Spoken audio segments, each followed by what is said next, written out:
Test. Hey, traders, what's going on? Hold on. All right. Hey, traders, what's happening? Jamie Setley here, Swing Strategy webinar.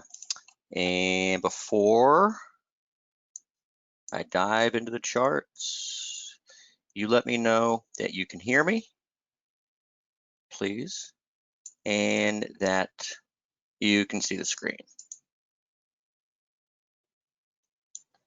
Kay says yes. All right. So usually what I do in these webinars is I start with kind of what I see as, one of the more important charts. And a lot of times it's going to be like the dollar, S&P, or euro, or dollar yen, or whatever. But what we've got here, I think, is a very important chart is silver today. So silver actually traded into resistance off of the line from July 2016 and September 2019, and lo and behold, we reversed sharply off of that today. So you can see the candle, right? Traded up to 1944 or so and reverse lower to close lower, although not on the lows. So here's a 4-hour chart. This is kind of what I will be watching near term. I mean, you've got what I think is a pretty solid 5-wave advance, right, off of the low from March. And, even wave 5 here is a pretty clean 5 itself, right? 1, 2, 3, 4, 5. So what we are looking for is a decent size pullback correction, period of consolidation, what have you, and that could last months. I mean, your impulse is essentially, well, it's not quite 4 months old. I mean, this was the March low, so we could spend double that in a corrective process, really. So what you want to see for the behavior change is a break under this parallel. And by the way, this is a Schiff fork from the March low. So, it's not a channel, it's or a modified Schiff. It's an actual, just a Schiff, right?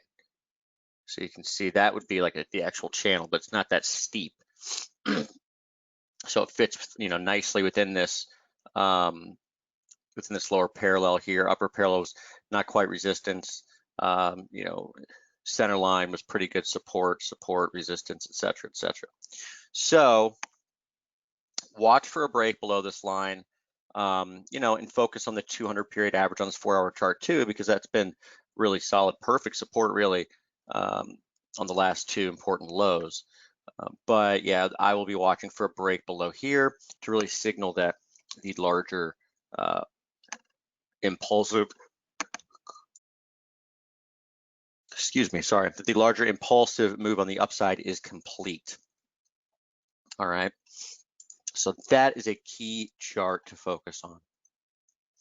All right, let's go to, we could look at gold real quick too, because I'm sure there'll be folks that want to look at that. And this is, I'm gonna look at the CFD, which is XAUUSD, right? And following the fork all the way back to 2015, and you can see why. The center line from this was really, really solid resistance. In fact, if we look at it on a closing basis, we really didn't get a decent close above it until just like a week ago. And then, we pulled back for a day, held support, and then kind of separated from it. So my point with this is that simply focus on the center line, okay? If we have, sentiment's been pretty wild in terms of gold. We've got COTs up there, DSI's been crazy for a while. And no, certainly it is a solid uptrend.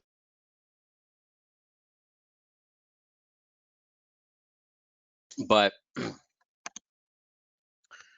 in order to, you know, have an idea that the larger trend has changed, at least for a time, you know, maybe have a tradable top in, if you want to call it that. You want to see a break below the center line. This probably isn't even that important. I wouldn't really pay attention to that. But yeah, the center line is where you want to watch. So, you know, it's going to be on spot, which is, you know, XAU. That's going to be like 1775 or so. Okay. All right. Now we'll go to some FX stuff. Nice comeback for the dollar today. And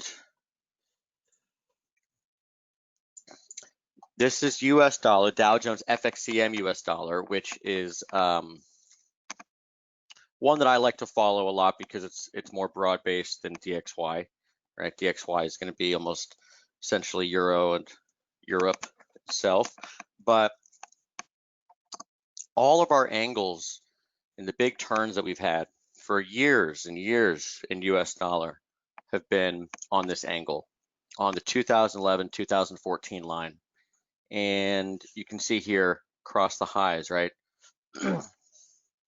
We had this red one, which was so important, which crossed so many pivots throughout 2019 and even 2020 resistance. That was in April, right? The magenta line that is the actual trend line itself actually came into play a little bit. And then since then, what we have are what we call sliding parallels. Okay, sliding parallel from the 2018 low, you can see with support back here in December 2019. It was actually a resistance just recently, right? This would have been late June, mid-June, and we have our next sliding parallel, right, off of the March 9th low. Guess what? That was support on June 10th. It's actually the closing low at it, and it was support again today. You can see it right there. So, you know, combine that with this trend line here, right, which you broke above and just about tagged. This is arithmetic scale, by the way. If we go to log scale, you can see right here, it actually touches it perfectly. So, you know, maybe there is something here. Maybe there is going to be a bit more of a bounce in the dollar. I referenced it in, I think, was it Monday's post?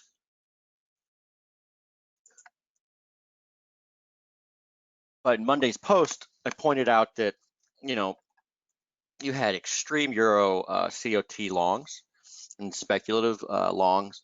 I think the DXY speculative short position is the largest in like 7 years or something like that. So, you know, the sentiment there would certainly fit. Now, there's a lot of other factors here that are, you know, that complicate this. You know, and one is just simply the channels and stuff. I mean, which is going to take me to the next chart.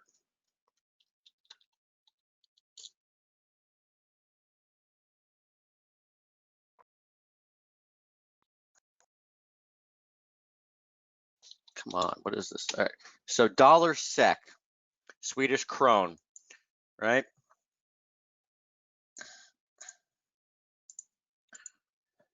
So this has been a really what I call the bellwether for the dollar in general.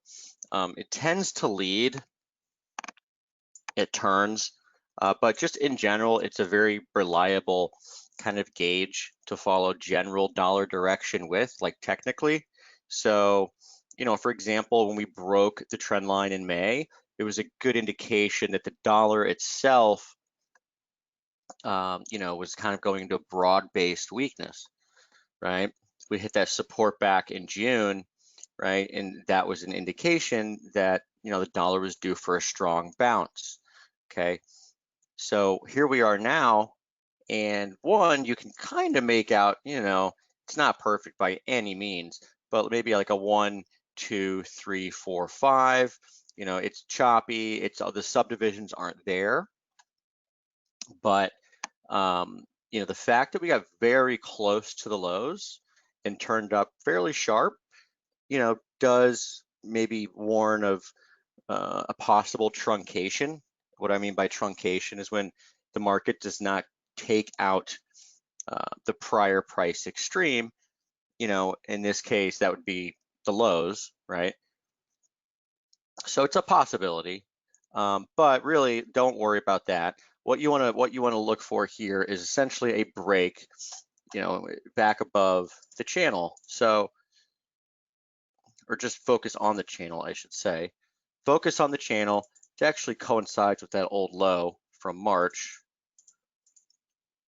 Because if you establish back above here, that would indicate that the dollar's probably in for a bit more, or not a bit more, but would be in for a period of strength, okay?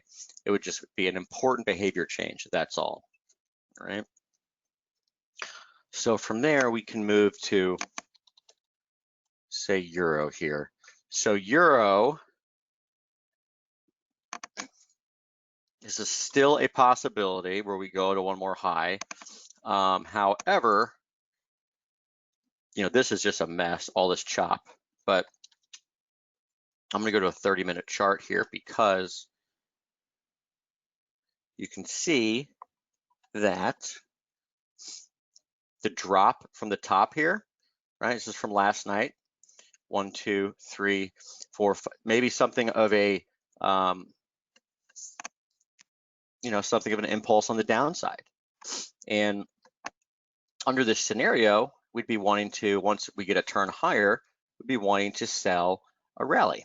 So where could that be from? I'm going to have to do probably a little more work on this here in a little bit to figure that out, but volume is always good to look at. So hourly volume.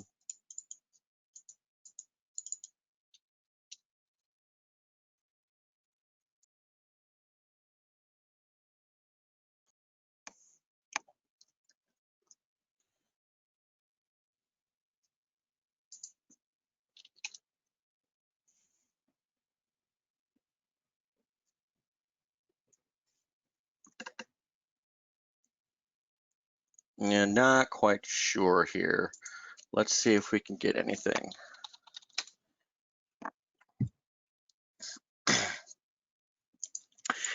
So here's a little trick.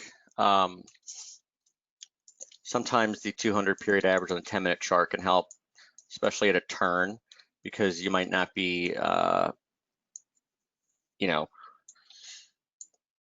getting a big move back towards mean reversion, right? After you've come off what could be a price extreme, if that makes any sense. But I tell you what, a level that I would pay a lot of attention to is simply just sticks out here is this, basically 13.15, right? You can see it here, right? Low, low, high, right? Even here. So, that's a good spot to look at for a potential, entry on the short side. And I'll have more about this in the update here in a bit, okay?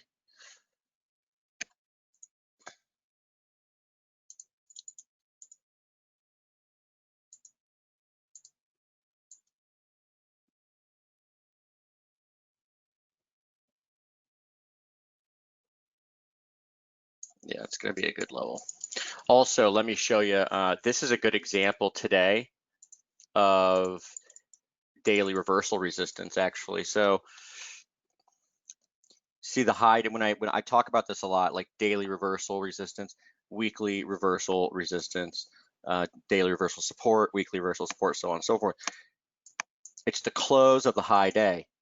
That close is 1375. Today's high is 1371. So it's not quite there. It's pretty darn close, right? 5 ticks.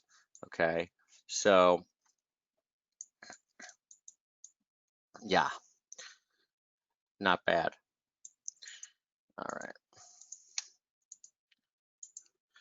So Euro could be a decent effort at a short here coming up. But what we're going to look at now is Aussie. We'll look at pound too, because I talked a lot about it yesterday. But Aussie, and this is going to be a good little lesson in median line analysis and technique. So this is our channel from the low. It's actually a Schiff channel, right? Because it's not steep enough to be a regular channel. But do you see how this 25 line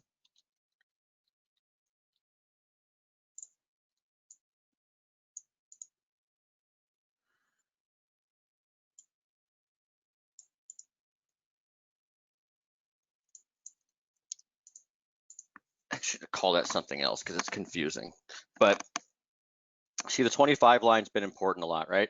Support, support, support, support, resistance, resistance, resistance, so on and so forth. Okay. Do you see how the top here today did not reach the center line, right? In median line analysis, we call that a gap. Now, it's kind of a dumb thing to call it because gaps are widely known as something else. So we're going to call it something else. We'll call it space. So the fact that there's space between the level that was prior resistance, okay, and the actual high, in this case, you know, today's high, warns you that the next attempt at support is not going to hold. Now, we did hold today at this level, okay? Pretty incredible, actually, how precise all these levels are and hold again and again and again. But again, this is a warning. When you see this, it's not gonna hold. It's kind of like, think of it as almost like momentum divergence or something, right? Like RSI. Like this would be RSI. And you can see on the way up, right? Let's just look from here, right? Okay, good reading. It's diverged here. This would be not divergence, right? You were overbought, but now you have divergence, right? Lower RSI, higher price, barely. So that's kind of the same idea. It's an indication of weakening momentum.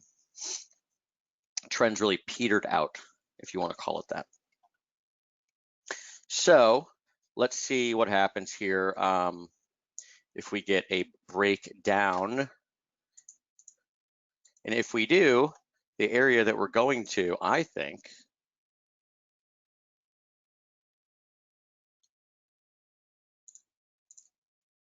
is ultimately,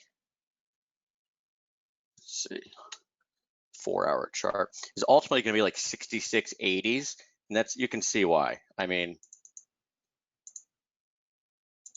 look at that. Look at all that support, resistance, market crashes, right? Even on the way up here, it was resistance for a time in May.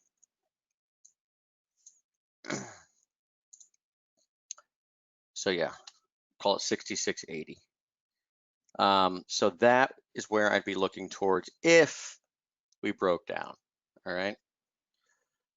So we need to see that break first, but this is a little fun trick, right? Space. Now the opposite would be true if it were a downtrend and you were looking or anticipating, and I really don't like that word anticipating because that means you're trying to really predict, but at minimum, like it tells you to be on the lookout, like for a break, you know,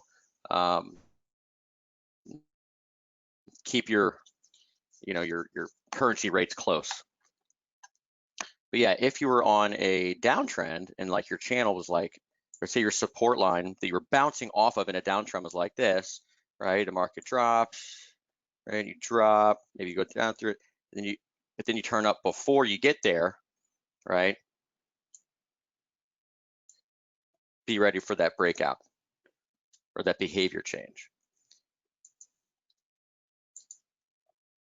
Okay, so let's see what happens with Aussie later. Here is Kiwi. Kiwi has been much stronger. We finally have the non-confirmation in Kiwi, however, which is great. We also have 5 waves up, okay?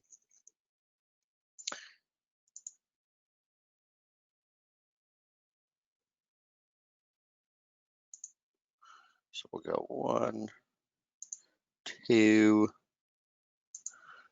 3,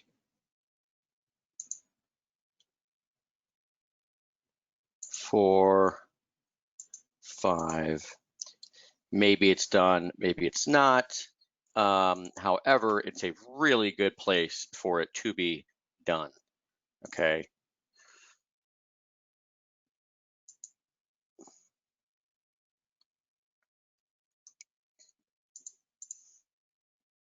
You can see there that waves 3 through 5 equal wave 1, and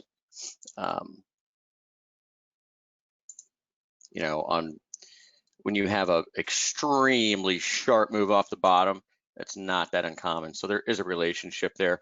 I highlighted this the other day, but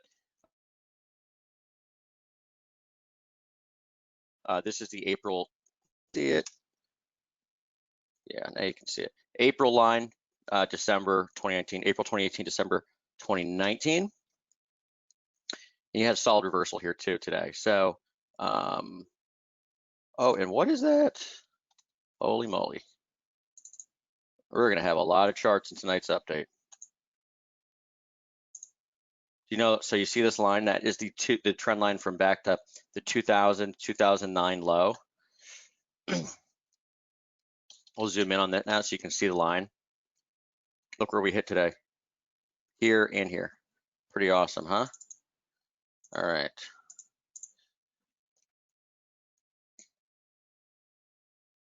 So yeah, I'm looking for a short here, or thinking a short here as well.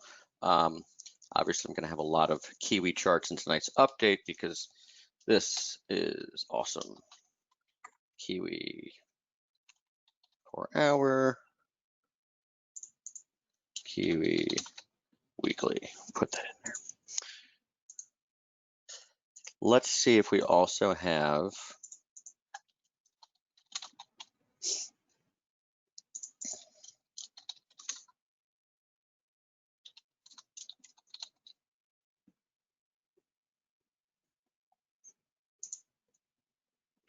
gonna say if we also have volume, anything fun there.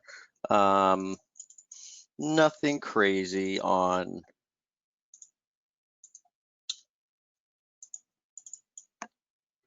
Kiwi. We got 1.2x volume, right?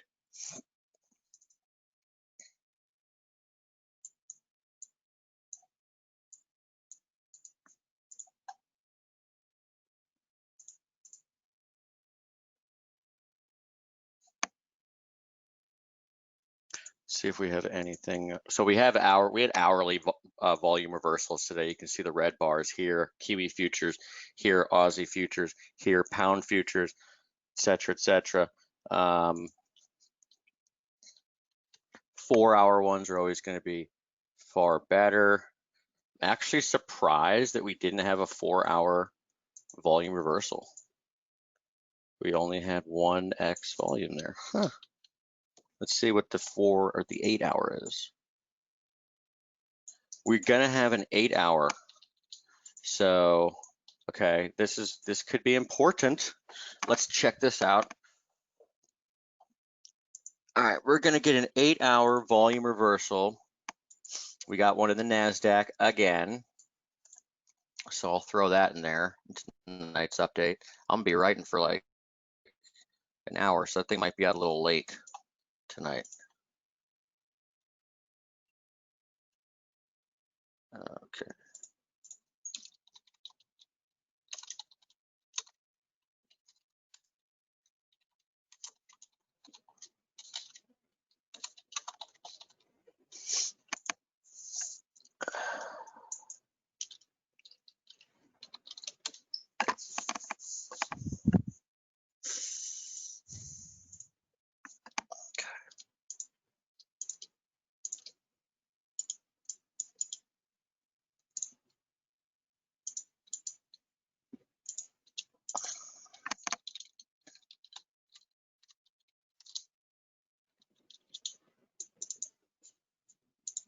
All right, so we've got one here, and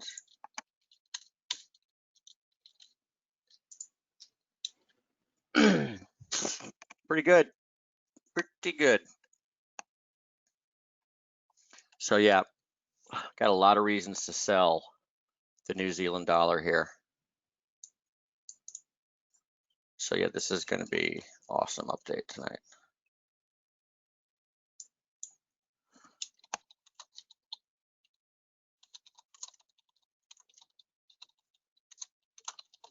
All right, let's see what else we've got.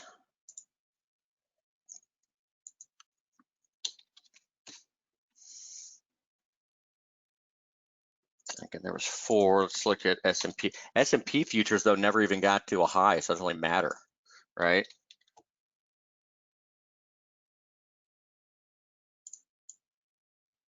Yeah, that's awesome. Okay, so good stuff there. We'll take a quick look here at, let's take a quick look at dollar CAD. So dollar CAD, it's kind of like dollar SEK in a way. You know, you've got this just perfect channel, right? And, you know, we're continuing to press and press and press against it. You know, last, I don't know, couple weeks here up towards the top of it, right? But today's move has, well, 2 things. One, this is a very sharp upside move. You know, I'd be looking, I have a short position here. If it comes back, I mean, I'm gonna leave my stop where it is, but if it comes in, I'll probably just be getting out, break even or close to it. I'll put that in the update tonight as well. But what I wanted to point out as well here is that on the daily chart, we did turn up from a pretty decent level, and that is the 200-day average, okay? So, you know, you can see here, very close to that low, 34.91. We did turn up off of the 200-day average, which, I mean, simply has been pretty darn impressive for a period of time, right? I mean, really is. So, yeah. So might want to get out of that one.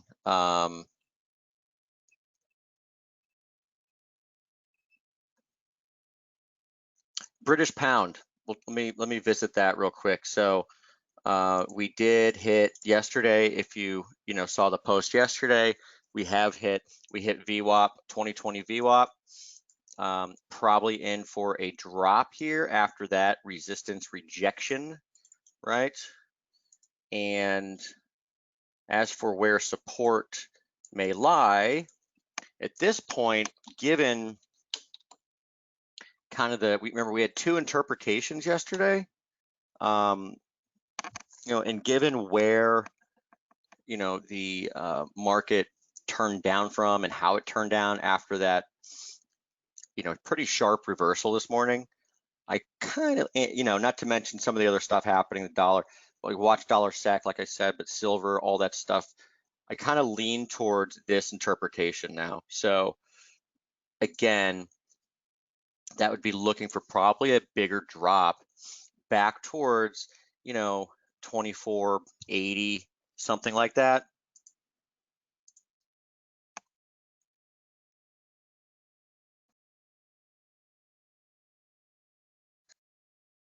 25.10 is going to be the 38.2, which is right there. It's going to be a level. I'm going to keep a pretty close eye on the volume weighted average prices here because, if I go to the hourly chart, for example, you can see it really well.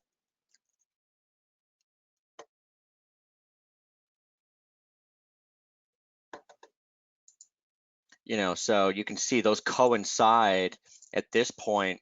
This is VWAP from June high and VWAP from June low, and those are going to coincide pretty close to 125, which is going to be with that 38.2. So yeah, I would kind of think bigger pullback. Now, does that mean you could short here? you know, you could try to short here if you wanted to. You know, personally, I think there's probably better shorts against the dollar, you know, if that's where we're headed. And you know, Kiwi and Aussie are going to be kind of both of them, I guess. You know, Aussie's definitely more picking a top. Kiwi though, or sorry, Kiwi's definitely picking a top, but Aussie, you know, if we get that break, I mean, that's going to be a beautiful thing. So, and we should go hard. So anyway, I'll add this in there too tonight, but my thinking is that we probably pull back to 125 or so initially in British pounds, and then we'll see what happens from there. Okay.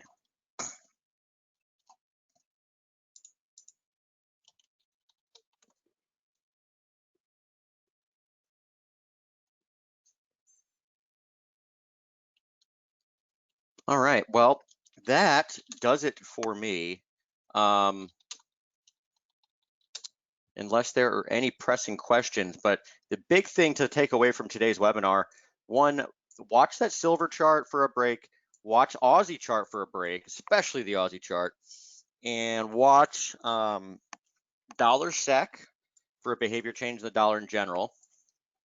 And I love the Kiwi short idea or picking a top. So I'm going to write the post here, and I should have it out hopefully within an hour or so. There's a lot to get done, but with this, because there's a lot of charts to put out there today. But enjoy and have a great weekend, everybody. And I will talk to you later.